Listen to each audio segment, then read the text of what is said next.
Yo, folks, Dr. Benson here for another week. I think we're on week seven, I think, week seven. And from C-136, Camden High School. Just to recap what we've been doing thus far since the last time we were together. And again, I want to thank you guys who are watching for just clicking in and getting an idea of what it is we're doing here at our school, which really is a lot in our social studies department, particularly specifically in this class. So the first rundown, we'll go through senior seminar, of course, of the week, history, U.S. History 2, and rap and urban America. So for senior seminar, first we wrapped up on our lesson around trade schools. We talked about how it's not just as easy as going to a trade school, learn a trade, and get into the workforce, because a lot more stuff has to go into it. We talked about this last time. A certain amount of hours have to go in, contact hours and content hours in class and in practice, and you have to pass an exam. A lot of folks who were saying they want to go into trade schools weren't aware that that element of actually passing an exam has to be done in order for you to be certified, for you to be able to seek work in that occupation. So folks still want to go into trade schools, which is cool, but now they have a better understanding of actually all the things that are involved in actually getting into that profession, certification being the most important. So we did discuss that. Then we wrapped that up, and then we got into actually getting into the military as an option. Like I said before, I do have my bias. I want all the students to actually go into college. That's my bias, and I'm upfront with what my bias is. Because I think everybody can go and thrive, everybody can go and do well. But it would be irresponsible for me that not actually to convey all the options that are available to students at the time they're graduating. So we talked about trade school and we got into the military. And in the military, we discussed the five major branches: the Army, the Navy, the Air Force, the Coast Guard, and the Marines, and all things that were involved in actually getting in.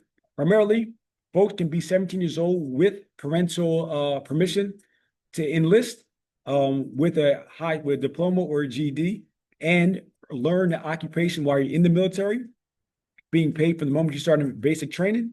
And some folks actually will go and enlist in basic training, and because everything is provided, food, not some are room and board, but housing, insurance, and they're earning money, some folks send money back home. Like my wife did when she enlisted early on, sending money back home.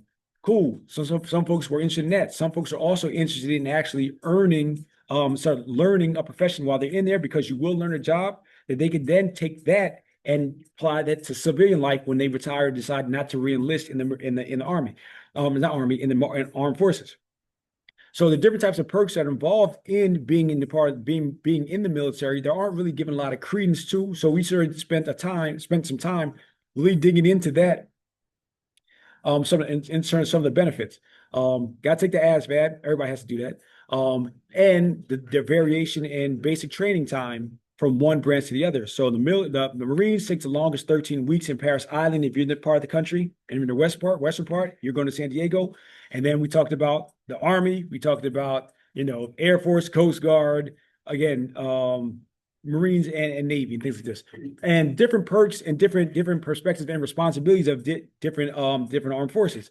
And some folks express interest. And again, they're not signing life away right now just by verbally expressing interest in me in class, but the fact that this is something that was brought to their attention in class is part of part of the function of this class is all about. Is preparing them for life after high school. So we went through college, we went to community college, we went to trade school, and we went to the military, and then we move on to bigger and better things starting next week. Then in U.S. History 2, we talked about Teddy Roosevelt, Taft, and Woodrow Wilson. Their variation in foreign policy approaches, and specifically how that sort of coincided with the growth and the strengthening of the American or the United States Navy. Because at that time, it's impossible to be a strong imperialist country, which is not a good thing. But you cannot be imperialist at this time without having a strong Navy. We're talking about the developments of Navy and its power and the power it affords, specifically the United States, and actually recognizing how, specifically going back to Woodrow Wilson, how his mission was all about sort of quote unquote civilizing through violence or through military power non-European nations. And I said the reason why you see a lot of exploited nations, poor nations, not because they can't necessarily get their act together, but because they have been sort of oppressed militarily and economically for centuries. And that sort of stuff still lingers today. So we talked about that over the course of the last week. And then in rap in urban America, we talked about the commercialization of rap. how rap shift in rap became more of a profit approach, a profitability approach, not just the record companies, but also the artists themselves, away from being the nicest and being the most original to doing and saying whatever needs to be said that can be commodified. And we got into that. And invariably, what ends up happening is over the course of these classes, we always end up arguing, we always end up debating, which is a sign for me of a lively classroom, a vital classroom where folks have ideas, they want to express their ideas. And even though it is around rap, we don't discuss rap, whose rap is better, whose rap is worse. We talk about the ideas around rap, and that's what we're talking about. So here we're talking about commodification of rap, the commercialization of rap, how the priorities of rap change away from being, original and good at your craft to now actually doing whatever it takes to essentially be paid. I showed him a clip of Bobby Shmurda, his audition for Epic Records, and they actually saw how ridiculous it was to see somebody like Bobby Shmurda doing his audition for Epic Records and actually what that looks like. And I actually showed him like this. Listen, this is the process that goes to actually seeing what you're seeing on videos, hearing what you're listening to, through Spotify or Apple Music. This is what they have to go through to get approved. Listen to what they're saying. Listen to who they're saying and auditioning for. It's not people like us.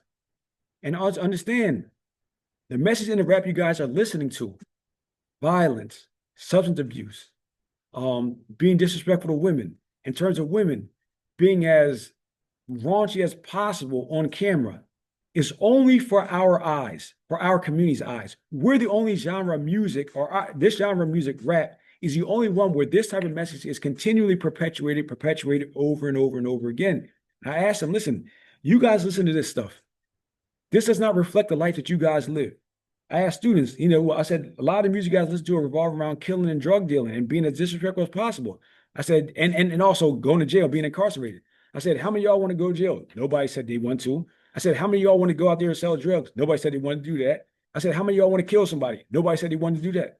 I said, then why are you listening to a brand of music, a message in music that is not reflective of anything you guys want? And then you start seeing some pauses. And said, well, that's because, that's what's out there. And that's essentially the problem, is that essentially when there is no other variation in messaging, people will consume what is accessible. And that which is accessible in terms of rap is not accidental.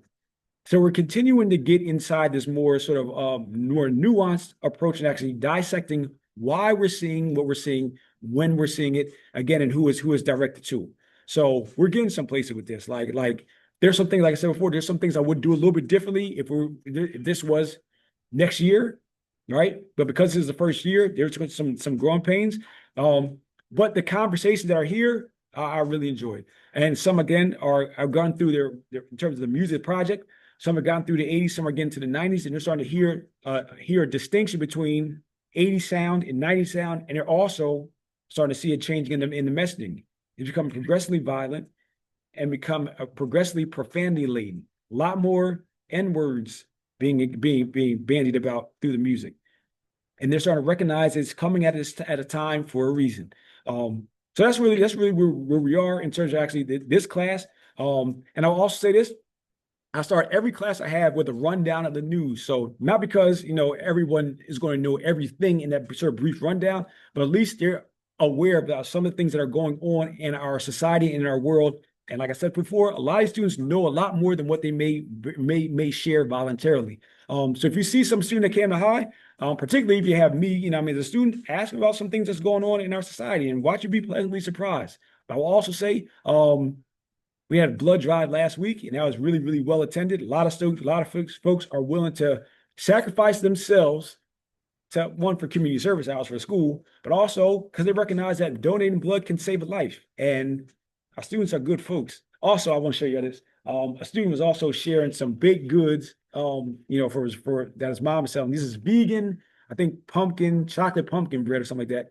And I'm looking forward to having that. And then what else? Oh yeah, I really think that's about it. Oh, also we're starting to get a lot of transfers coming in from schools that are supposed to be viewed as better. We're getting a lot coming in, and they have some comments, which I think is interesting, in their senior year. So That means the word is getting around that Camden High might be a place that you want to send your kid to go to school and get a pretty darn good education, man. There's lots of good things going on here. And we need to do away with the idea that Camden High is a place where, that some folks don't want to be, because functionally and factually, that's not the case. Camden High is doing some really good things. So that being said, folks, we're done for this. We'll say we're done for this week.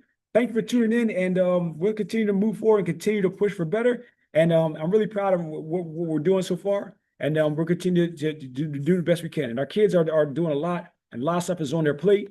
And they got a lot of options to consider, and we're proud of them. Also, sorry, there was a college fair this week where kids went out and students went out and actually were making some contacts with some colleges.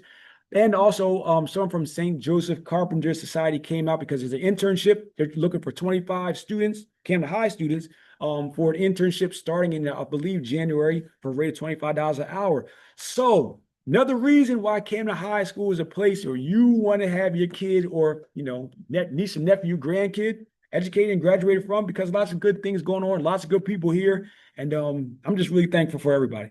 So, folks, that's it. We're done. You'll see right here the title is The Eagle are now 4-2, angry. But nonetheless, let's fly. Eagles fly. We got the Vikings on Sunday. Hopefully we can get a W. And then we'll come back and reconvene. So take care, folks. Have a good day and take it easy.